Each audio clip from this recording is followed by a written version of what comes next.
Hello there, ladies, gentlemen and unicorns. Today I want to talk to you about Tetris.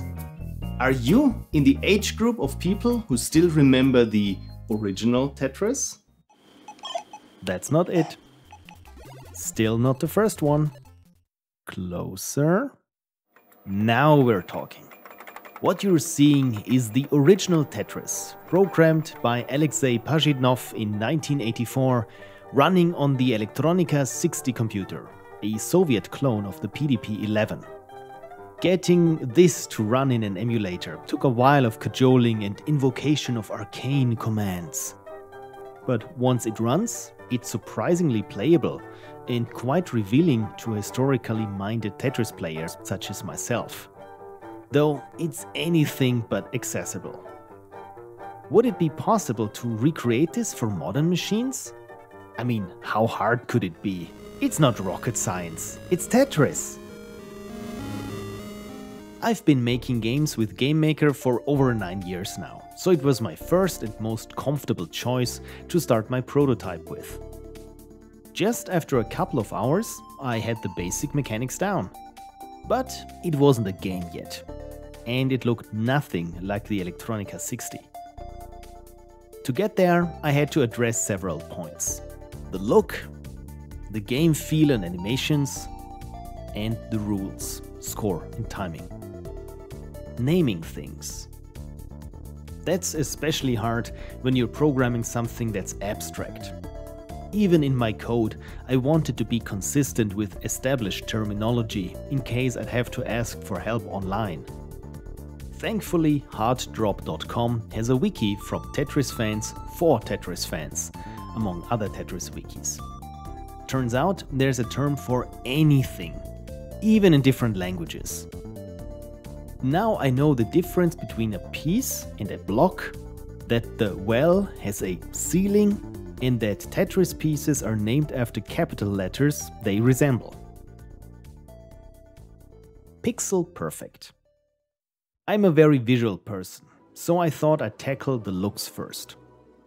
The font of the PDP-11/Elektronika 60 is pretty distinctive, especially the Cyrillic glyphs. I could have combed the net for a similar looking font to modify, but ironically, recreating it entirely had me arrive at the perfect result much faster. On the terminal display, the glyphs get stretched vertically by 200%, in case you're wondering. In my program, I treat the display much like the text mode of old computers. I'm not addressing individual pixels, but a matrix of text characters. When I'm updating what's on the screen, I only need to redraw the characters that changed, not the entire screen, for performance reasons. Game feel. There are so many Tetris games on itch.io alone, but many don't get the feel across. A big part of game feel is animations and feedback to the player. When you clear a line on Game Boy, for example, it flashes 3 times and then the blocks on top merge down within a few frames. Tetris on the Elektronika 60 does something similar, probably more out of necessity than by design.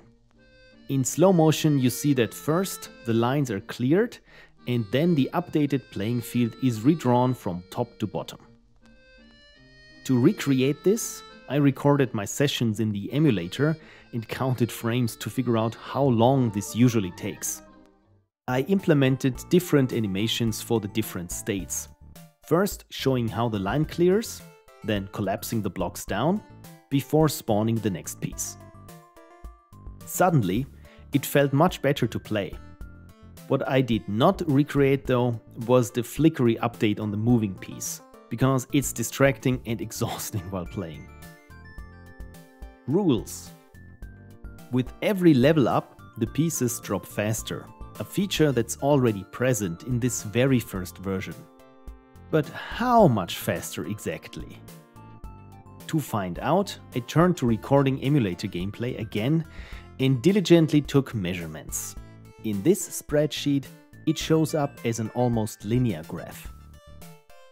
I tweaked it until it felt just right.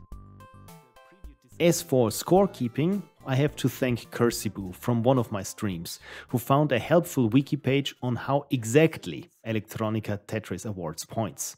My god, thank you Cursibu, this helps a lot. Effectively, the higher you drop a piece from, the more points you'll get. But never any for clearing lines. Programmer's disease. I have to confess something to you. As a programmer, I love making things modular, and what looks on the surface like just an old Tetris clone soon turned into an entire Tetris engine.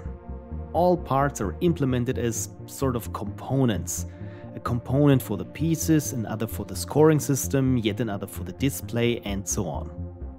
In the long run, it will be possible to play a game of Tetris that looks like the Game Boy version, sounds like the NES version, with the scoring of the original Electronica 60, for example. Hell, it became so complex that I started writing documentation just for myself in my private media wiki. Talk about priorities. Status report. And this is how it looks at the time of recording. Pretty decent, right? But some things still need to be done. Sounds and music. I want it to sound as in this video. I already extracted the beeps and the key presses. Pieces distribution. I still have to reverse engineer the odds for each piece to appear. Right now it's still a modern bag-based algorithm. And of course, high scores. And once all of that is crammed in and working, I will release it to the world over on itch.io. If you want to get pinged when it's out and there's not already a pinned comment or link in the description to it, yeah, feel free to follow me on one of the socials. I'm Pixel Prophecy pretty much anywhere.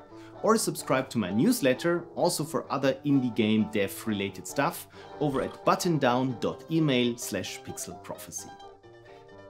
With my little recreation, I just hope that you youngsters, yes, even you Kevin, can experience the timeless potential this obscure Soviet mainframe block stacking game already possessed 40 years ago.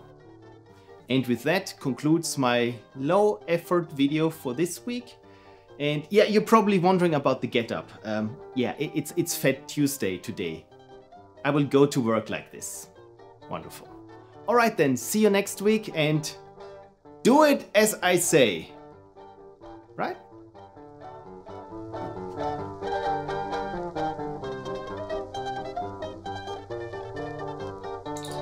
Want to beam up?